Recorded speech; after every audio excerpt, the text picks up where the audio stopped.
Hi everyone, my name is Ms. Connolly. I started making videos for my 5th grade students to help them learn for virtual learning, and I decided to make them public so as many students could learn as possible.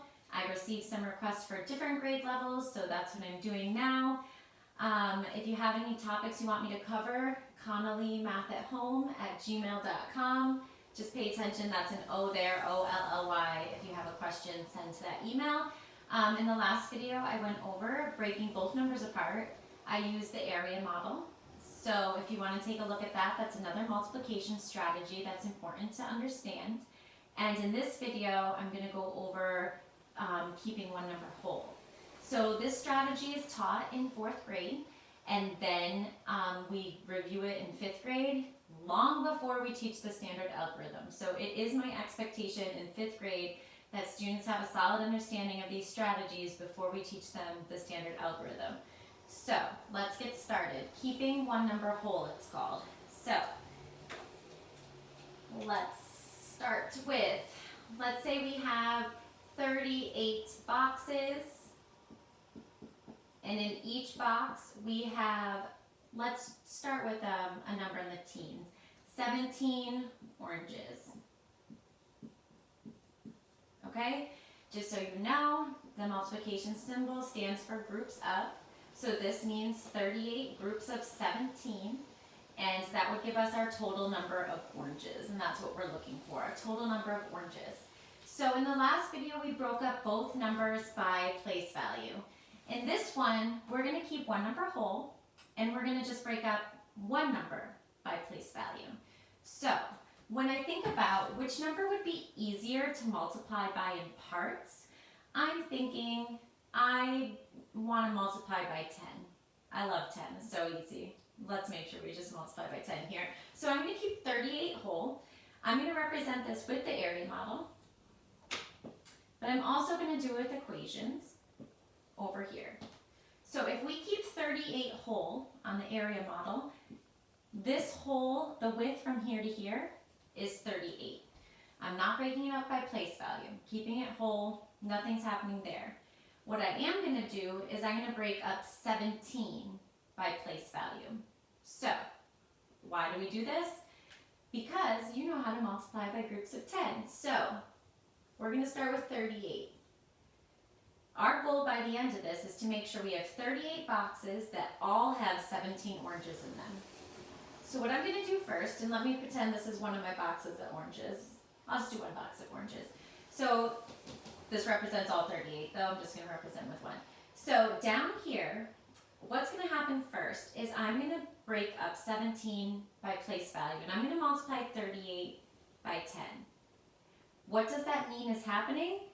That means I'm putting 10 oranges in every single box. Every single 38 box is getting 10 oranges. And you know, 38 times 10 is 380. Okay? Well, now I'm going to run out of space, so hold on a second. So 38 times 10, make sure you watch the last video so you understand the area model and what's happening. 38 groups of 10 oranges is 380 oranges. So far, 38 boxes, each have 10 oranges. I've used 380 oranges. So how many more oranges need to go in each box? You know that each box needs to get 7 more oranges. Do you see the 17 in this strategy? It's right here, okay? I'm putting 7 more in each box. Do you see that I have 17 in all the boxes now? Okay? And now I need to tackle 38 times 7. So some students might break this into 38 times 5 and 38 times 2. Whatever's comfortable for you. I just want to go over what it means to keep one number whole. We can go over how to break up numbers even further in another video if you want. But in 4th grade and 5th grade, students start to think about 7 times 30 is 210. 8 times 7 is 56. So we have 210 plus 56, which gets us to 266. And I'll be honest, I make errors a lot when I'm teaching out loud because I'm trying to think about what's the next thing I need to remind you. So if you see a mistake, I'm really sorry. I will catch it eventually, or one of my students will email me and let me know that I made a big mistake. So now we put 7 more oranges in each of 38 boxes. When we did that step, we used 266 oranges. So how many oranges did we use total? You would add your subproducts from here, or we can do it right here. I made a point to line them up by place value as I was doing this so that I could do the standard algorithm. So we have a 6, 8 plus 6 is 14, 3 plus 2 plus 1 is 6. So what do I get when I have 38 boxes of 17 oranges?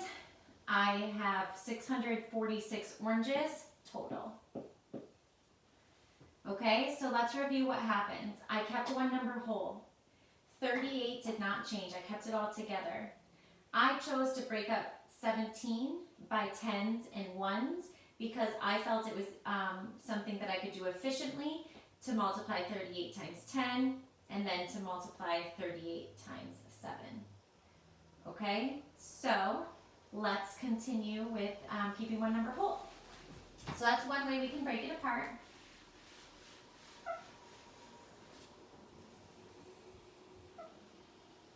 I'm going to stick with boxes of oranges. So this time, let's say we have, I just did there, let's do 42. And I'm going to have 25 oranges in each box. So you notice this time that I don't have a number, there's not a 1 in the tens place this time. There's not a 1 in the tens place this time either, over here. So we have to think about how we're going to break up these numbers because we wanted to multiply by 10. Now we have a different amount in the tens place. So let's get started.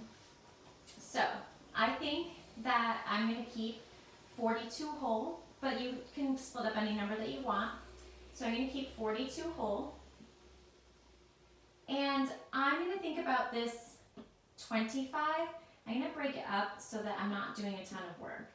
I'm going to think about 42 times 10, and here's my boxes of oranges. I'm going to put 10 in each box first. That's something students know how to do.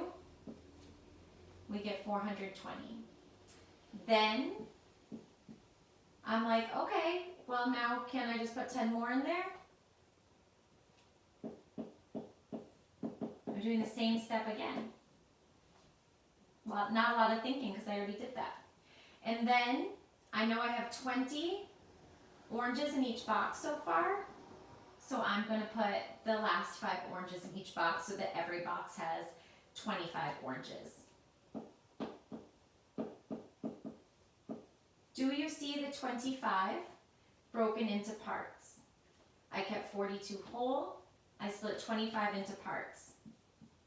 Something that's covered in 5th grade, when you cut a factor in half, 10 divided by 2 is 5, you also are going to cut your product in half. The equation is going to stay balanced. So I'm not even going to go through all of the multiplication. I'm just going to split this product in half, and I know it's 210. Okay, so a little learning for everybody today. Now I have to figure out what is my total. First I put 10 oranges in, that was 420 oranges. Then I put 10 oranges again in each 42 boxes, that was 420. And then my last step was I put 5 oranges in every box, and that was 210 oranges. So what is my total? I add them up, make sure we're lined up by place value if you're doing the standard algorithm.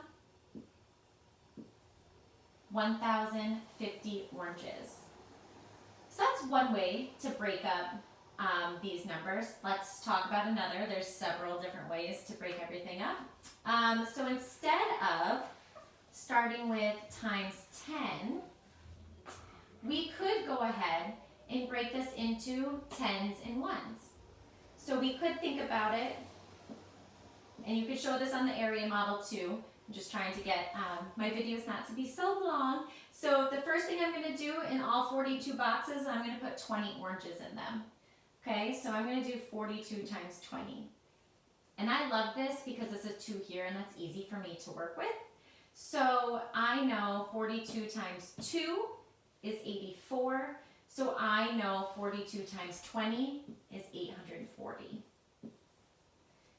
I've put 20 oranges in each box so far, so I ask myself, what else do I have to do? And I know that over here I need to represent this factor and make sure I have all 25 oranges in all 42 boxes so I can get my total number of oranges. If we're thinking about how to multiply here, I know 40 times 5 is 200. I know 2 times 5 is 10.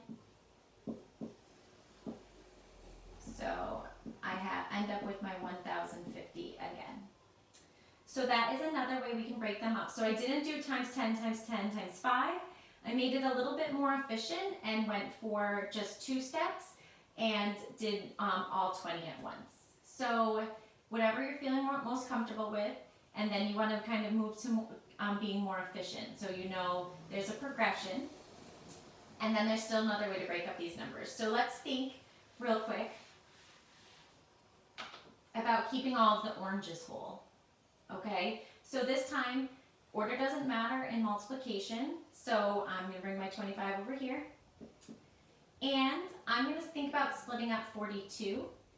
You could either split it up times 40 and times 2, but I love working with 20. So let's see what happens here. If I take 25 oranges, and I put all 25 oranges in 20 boxes. I've made 20 boxes so far. These are my boxes now. So I put 25 oranges in each of 20 boxes. That's 500 oranges. I know I need to make 42 boxes total, so I'm going to do that again. I'm going to say, all right, well, 25 oranges are going in 20 more boxes. That's 500. Not a ton of thinking going on right now because I've already done this step one time, so I do it again. Here's my 40 boxes so far. I need 42, so I'm going to take all 25 oranges. I'm keeping that number whole. I'm going to make 2 more boxes. And then again, how many oranges is that? 1050. So what I want for you to know is that you can break up either number. I want you to practice keeping one number whole. This strategy is taught in 4th grade. In 5th grade, we kind of lean towards just having 2 steps, breaking into 10s and 1s. So that's something that you work towards, but I'll tell you what's going on in their head mentally is this. So they might do 25 times 40 in 1 step, but they're thinking about it like this to solve. So please watch Breaking Both Numbers Apart, a video on the same playlist. This one called Keeping One Number Whole. The next one I'm going to make is going to be Adjusting One Factor, such a fun strategy, I love it. Then I'll bring all 3 of them together in another video, and then I'll tackle the standard algorithm for multiplication. Parents, they need to understand what's going on there, so don't just teach the steps. I'm going to help you understand. Okay, I hope you enjoyed this video and learned from it. Please watch the next ones in this playlist. Thanks. Bye.